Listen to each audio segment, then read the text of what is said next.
Okay, I'll just show you how to set the sat nav in this 2018 Landrover Discovery. Any screen, you've got navigation there, the arrow, or if you go to home, you've got navigation there too. You've got the search symbol there and your destination, again home. So search, I want to go to Grosvenor Garage, Blackburn Road, High Walton, Preston, PR5. So PR5 4EA. So that's it, that's what I want. I click enter, you'll see it's highlighted in green, so enter. Searching offline, where you're looking for, PR5 4EA, that's it. Click on that again.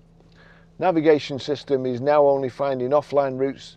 To start getting online routes again, update your map. I don't want to see that again, but we click OK.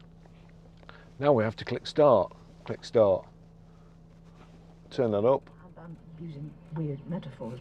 Oh, that's playing the radio, bloody thing. Ah, dear me. Here we go. We've got these 6 squares here. Click on that.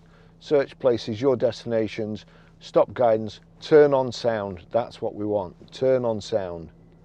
So that's it. That will. Let's just do that again. After 100 yards, you will reach your destination. So that's how you turn the sound on again. That's how you do that.